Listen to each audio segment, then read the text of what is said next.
ராமநாதபுரத்தில் குளத்திற்கு குளிக்க சென்ற ஆந்திராவைச் சேர்ந்த தாய் மகன் நீரில் மூழ்கி உயிரிழந்திருக்கிறார்கள். குயவன்குடி முருகன் கோவில் குளத்தில் குளிக்க சென்றபோது நீரில் மூழ்கி உயிரிழந்திருப்பதாக தகவல் கிடைத்திருக்கிறது. தற்போது அவர்களின் புகைப்படத்தை திரையின் வாயிலாக பார்த்து கொண்டிருக்கிறோம். அவர்களது உறவினர்கள் அழுது கொண்டிருக்கக்கூடிய காட்சியும் பார்க்கிறோம். இது பற்றிய விவரங்களை செய்தியாளர் கூற கேட்கலாம். சோனைமுத்தன், வணக்கம்.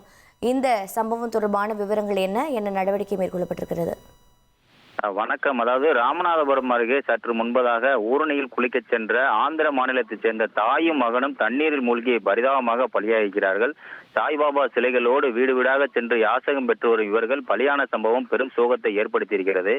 ஆந்திர மாநிலத்தைச் சேர்ந்த சிலர் சாய்பாபா சிலைகளுடன் கூடிய வாகனத்தை வீதி வீதியாக எடுத்துச் சென்று கடைகள் மற்றும் வீடுகளில் யாசகம் பெற்று வாழ்ந்து வருகின்றனர். இந்த நிலையில் இன்று ஆந்திர மாநிலம் கொலமுடை பகுதியைச் சேர்ந்த 7 குண்டல் அவரது மனைவி பெஞ்சல் அம்மாள் மற்றும் அவரது குழந்தைகளுடன் சாய்பாபா வாகனத்தில் வீதி வீதியாக சென்று யாசகம் பெற்று வந்துள்ளனர். இந்த நிலையில் ராமநாதபுரம் அருகே இருக்கக்கூடிய குயவன்குடி பகுதியில் இருக்கும் குளத்தில் குடும்பத்துடன் குளிக்கச் சென்றதாகவும், குளித்துக் கொண்டிருக்கும் பொழுது அவருடைய மூத்த மகன் தண்ணீரில் மூழ்கியதால் தாய் மற்றும் மற்றொரு மகன் தண்ணீரில் இறங்கி தேடிய போது தண்ணீரில் எதிர்பாராத விதமாக அந்த பெஞ்சலம்மாள், அதாவது அந்த மூத்த மகனுடைய தாய் பெஞ்சலம்மாள் வயது 38, அவரும் அவரது மகன் நவீன் வயது 12 ஆகியோரும் தண்ணீரில் மூழ்கி அந்த கூக்குரலை கேட்டு அக்கம் பக்கத்தினர் ஓடி சென்று தூக்கி மீட்டிருக்கின்றனர். மீட்டு மேலே பார்த்த பொழுது இருவருமே தண்ணீரில் மூழ்கி தண்ணீரை குடித்து உயிரிழந்திருக்கிறார்கள்.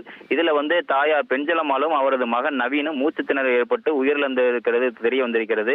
இவர்களது உடல் தற்போது அவசர ஊர்தி மூலம் ராமநாதபுரம் அரசு மருத்துவக் கல்லூரி மருத்துவமனைக்கு உடற்கூறு ஆய்வுக்காக எடுத்து வரப்பட்டிருக்கிறது.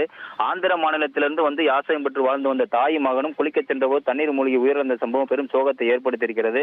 இது குறித்து வழக்கு பதிவு செய்து கேணிக்கரை போலீசார் தீவிர விசாரணை நடத்தி வருகின்றனர். அவர்கள் அந்த பிணவரை பக்கத்தில் அந்த உடல்களை பார்த்து கத்தி கதறி அழுத சம்பவம் பெரும் சோகத்தை ஏற்படுத்தும் விதமாக அமைந்திருக்கிறது. குளத்தில் குளிக்க சென்ற ஆந்திராவைச் சேர்ந்த தாய் மகன் உயிரிழந்திருக்கிறார்கள்.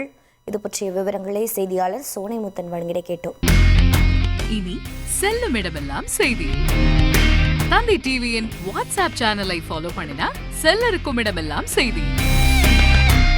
இதோ QR கோட் இப்பவே ஸ்கேன் பண்ணுங்க, ஃபாலோ பண்ணுங்க.